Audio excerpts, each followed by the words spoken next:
This is the Hero Xtreme 125R, a bike that was launched at the Hero World Day event at the Center of Innovation and Technology, or CIT, in Jaipur.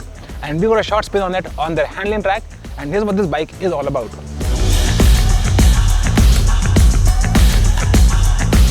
Firstly, I have to talk about the design. Now, it might be called the Xtreme, but it looks nothing like the Xtreme 160, and that's thanks to this massive bikini fairing with this wide LED headlight, which feels like it could have come from Hero's recent tie-up with Zero motorcycles. It's got that look about it. As you move back, of course, you have these giant tank extensions, which look quite imposing, but from some angles, especially when you're on the bike, they look quite awkward because they are rather wide and set quite low as well. But if you want a place to keep your cup of chai, very possible.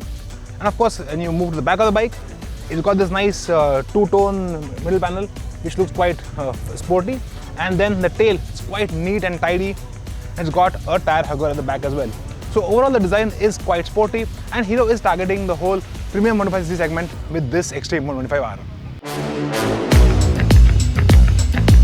Now, Hero says that there are a lot of first segment features on this motorcycle, primarily this front fork. It's 37 mm in diameter, which is the fattest in its class. It's also got a monoshock at the back, which is adjustable for preload, 7 steps there, and it's got a new chassis as well. Now, all this combined gives this bike pretty good handling, and around the track at CIT, it was quite fun. Now, in the first few laps, the front end felt a little vague, but once you learn to trust the front end and just lean the bike into corners, it felt very confident and was a lot of fun on the track. And I'm pretty sure if you're riding this bike in the city, in traffic, or on a winding mountain road, it will be a blast.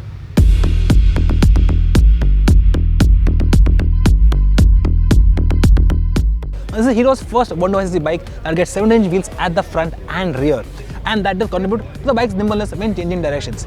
It also gets MRF Zapper tyres at the front and rear, and that does get plenty of grip in the turns as well. The one thing I have to mention are the brakes. Now, the Xtreme gets a disc brake at the front and a drum at the rear, but this is the only bike in the class that gets ABS, because even the most powerful bike here, the NS125, that doesn't get ABS, and our favorite bike, the TVS Raider, that doesn't get ABS either. And the brakes themselves actually work quite well because you have plenty of bite and feel from the lever too. Of course, ABS is optional, which means you can buy the bike without it, and in that case you get IBS, no, not stomach issues, but Hero's version of linked brakes, and of course you will save some money doing that as well. At the heart of this bike is a new motor, basically a 125cc air-cooled motor that has been based on the one from the Glamour or the Super Splendor. But Hero has done a lot of work with the head and the valves, and this bike now makes 11.5 PS of power, which is among the highest in class. It's not the highest, that honor belongs to the Pulsar NS125, but it's actually pretty close.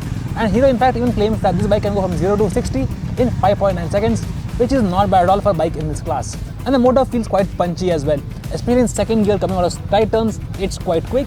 Third gear is a little tall, so that feels a little sluggish at times, but the best part is the motor is super tractable, which means you can put the bike in 5th gear at 30 kph and it just handles that no problem at all. Which means if you're in traffic in the city or on a nice mountain road, the Xtreme 125 should be a lot of fun there as well. Now, speaking of comfort, the bike actually is quite comfortable because it's got a fairly low seat height, which means even if you're short, you can get your feet on the ground very, very easily. Plus, the seat itself is quite wide, which means you can move around very easily even if you're quite tall, you're 6 foot or above.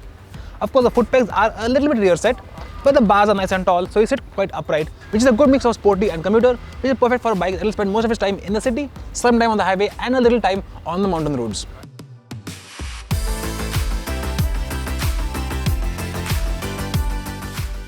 Now, the Xtreme 125 gets a pretty small but pretty neat console. This is a negative LCD console, fully digital, and of course you have your basic information here like your speedometer, your clock, your fuel gauge, your tachometer here.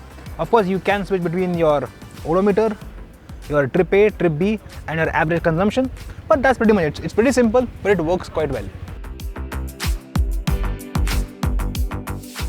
Prices for the Xtreme 125 start at Rs 95,000 for the model without ABS, and if you want ABS, it's a little under 1 lakh rupees, which is actually quite good because this price actually undercuts the Pulsar NS125 and even the top-end Raider, which is saying something. But how the Xtreme performs against them in the real world is something we have to see when we get the Xtreme for a road test in Pune. But do you have any questions about the Xtreme 125R? Drop them in the comments and we'll try and answer them there, or we'll answer them when we get the bike in Pune for a full-blown road test. And of course, as always, thank you so much for watching.